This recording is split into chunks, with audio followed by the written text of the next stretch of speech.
cerita Nabi Muhammad SAW itu terjadi karena Nabi Muhammad SAW menemui malaikat Jibril untuk mengajarinya tata cara sholat. Nah, gimana sih cerita dari awal sampai akhir?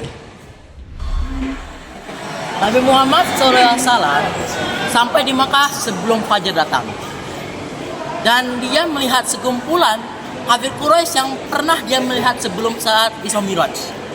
Paginya dia menceritakan kepada kafir Quraisy bagaimana dia Isra Miraj ke langit atas langit 7.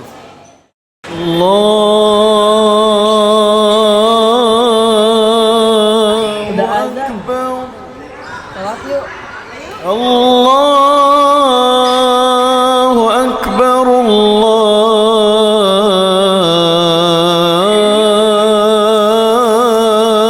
Akbar.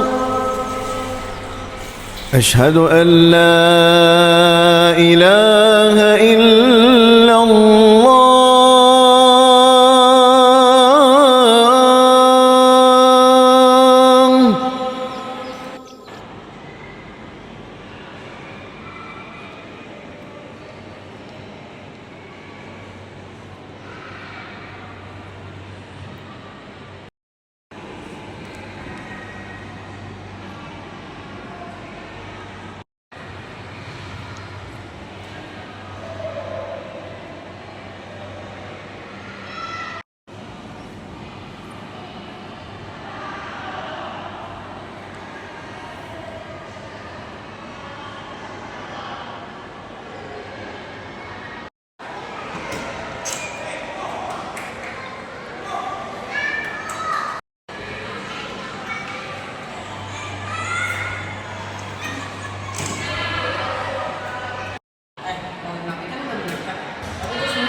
Kelahiran Nabi Muhammad. Teman-teman, kalian tahu nggak sih salah satu kisah Nabi Muhammad di mana dia diajarkan oleh malaikat Jibril untuk sholat dan wudhu?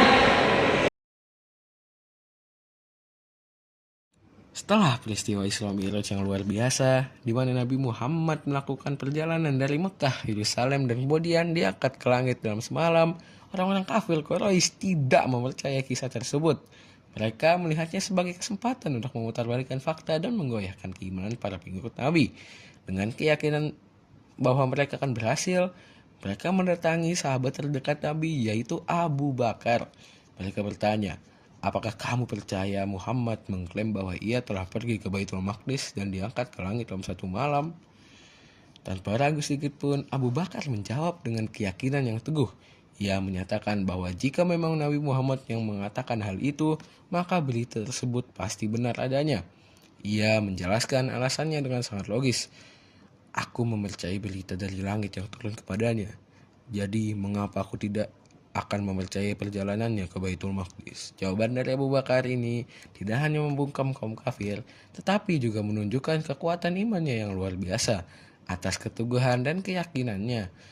Ia mendapatkan gelar yang mulia, yaitu As-Siddiq, yang berarti orang yang membenarkan setelah peristiwa ini. Pada hari pertama, salat pertama yang diajarkan oleh malaikat Jibril kepada Nabi Muhammad SAW adalah salat zuhur. Salat zuhur pada hari pertama dilaksanakan ketika matahari sudah condong sedikit ke arah barat.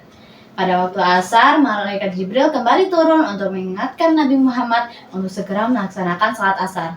Salat asar hari pertama dilaksanakan ketika matahari sudah membuat panjang bayangan benda sama panjang dengan benda itu sendiri.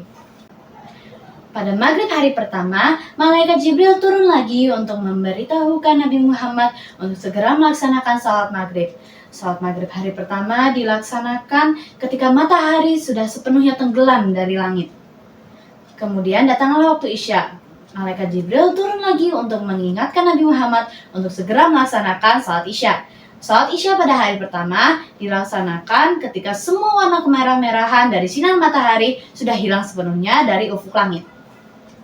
Pada hari kedua, malaikat Jibril turun pada pagi hari untuk mengingatkan Nabi Muhammad untuk segera melaksanakan salat subuh.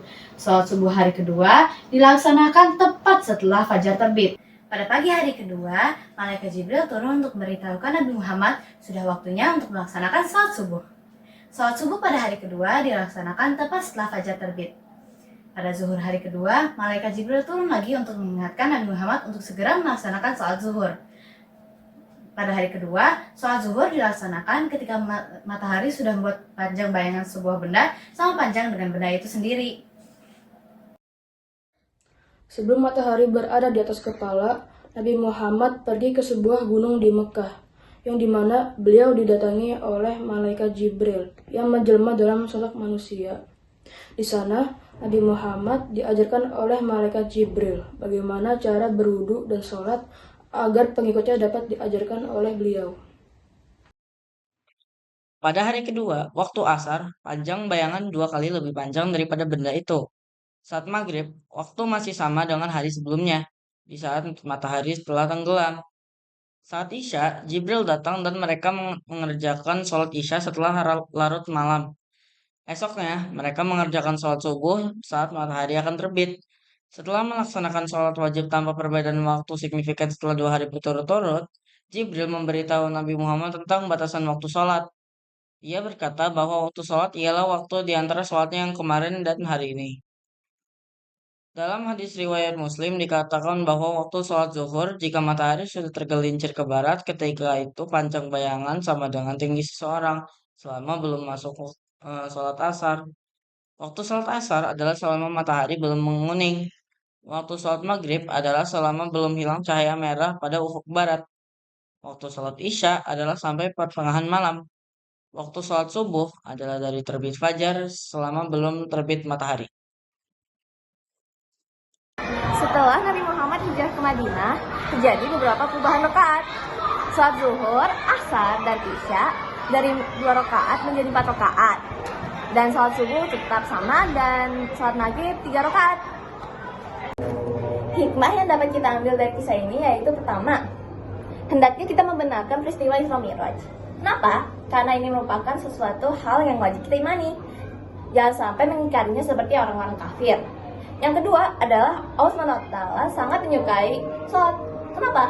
Karena sholat merupakan suatu wujud untuk hambanya agar lebih dekat kepada Tuhannya. Sekian dari kisah ini. Wassalamualaikum warahmatullahi wabarakatuh.